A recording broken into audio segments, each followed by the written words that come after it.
حابه اقول لك على وصفه جميله جدا، وزي ما انت شايفه العنب البشره بجد هتعجبك جدا. كملي بقى الفيديو للاخر وقولي ايه رايك في التعليقات. السلام عليكم ورحمه الله وبركاته، ازيكم يا احلى متابعين؟ يا رب تكونوا بخير دايما. معاكم من جديد مع مطبخ ام حمزه. النهارده اقول لكم على وصفه جميله جدا. البشره يعتبر كولاجين البشره، مش غالي خالص زي ما انتم عارفين. الحاجات اللي هي الفيتامينات والكولاجين، الحاجات البشره دي بتبقى غاليه جدا بجد، هتحبوه جدا. انا غصب عني بغيب عشان انا اقدر افيدكم، احاول اطلع حاجه تستفادوا منها. بجد فوائده كتيره جدا. لو عايز تعرفي على الفوائد بتاعته ابحثي عنه، وبجد رائع رائع. ما شاء الله بيشد البشره وبيحميها من التجاعيد مع تقدمات العمر.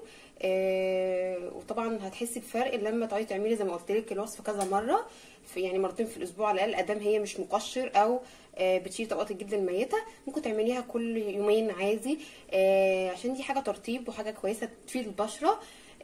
بجد هتعجبكم جدا. لو عايزه تستفسروا اكتر على الفوائد بتاعتها خشوا على النت واعملوا سيرش الفوائد العنب للبشره عشان تستفادوا اكتر كحاجه علميه يعني. تمام. دلوقتي يا بنات انا بستخدم العنب ده ازاي للبشره. بجيب شويه عنب وافرمهم كويس جدا جدا، يعتبر يعني تفرميهم وتجيبي الفرشه بتاعتك وتدهني بيه وشك. هتحسي ان هو ميه كده. تمام. لا، ادهني بيه وشك كويس جدا وتحت العين، سيبيه بقى لغايه ما ينشف خالص الوش يمتصه. وبعد كده بقى نغسل وشنا عادي. لو يا ريت لو العنب موجود متوفر تعملي كل يوم على الاقل او مرتين. دي حاجه مش صعبه وسهله وسريعه، وفي نفس الوقت والله العظيم بتدي نضاره كويسه وترطيب وبتحمي من التجاعيد وبتشد الوش وبتفتح وتوحد لون البشره. جميله جدا، جربوها هتعجبكم جدا. بس ما تنسوش يا بنات نصلي على سيدنا محمد. اللهم صل وسلم وبارك عليك حبيبي يا رسول الله.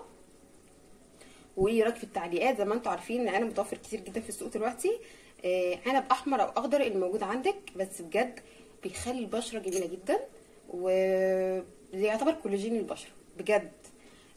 حاجه طبيعيه، وزي ما قلت لك اي حاجه طبيعيه ما فاتتكيش مش هتضرك. تمام. انا بفضل ان اعمل حاجه طبيعيه للبشره، ما بحبش اجيب حاجات من بره اللي هي يعني زي ما قلت لك. انا بحب افضل اي حاجه عندك في المطبخ هتستفادي منها هتلاقيها، يعني انا هتجيبها لك في القناه.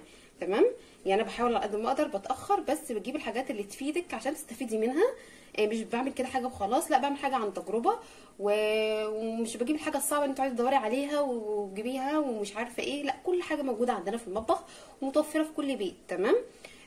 فاعذروني على التاخير، انا غصب عني زي ما قلت لك. انا مش بجيب اي حاجه اعرضها على القناه. لازم تكونوا تستفادوا منها على الاقل لو حاجات بسيطه. تمام. ومش تكون متكلفه، يعني بتبقى حاجات بسيطه جدا وبتبقى عندك وانت مش بتبقاش واخده بالك او ما عندكيش فكره هي دي بتعمل ايه او وظيفتها ايه. تمام. بجد هيعجبك جدا. زي ما قلت لك العنب مفيد جدا للبشره، جربيه وقولي رايك في التعليقات. بس استمري عليه. اي حاجه ترطيب تفتيح، ترطيب تفتيح للتجاعيد عادي ممكن تعمليها يومين في الاسبوع او 3 ايام عادي. لكن حاجه مقشره، مقشر الوش او شيل طبقه الجلد المائده، يا ريت كل اسبوع او اسبوعين، لان البشره بتبقى ملتهبه جدا. ما ينفعش نعمل تقشير كل يوم. تمام. لكن الترطيب والتجاعيد والتفتيح ممكن تعمليها 3 ايام في اليوم، قصدي في الاسبوع عادي، مفيش اي مشكله. وتحطي تحت العين. بصي عايزاكي تملي وشك كله عصير عنب، وهتسيبيه بقى ينشف لغايه ما وشك يمتصه كده 20 دقيقه ولا حاجه.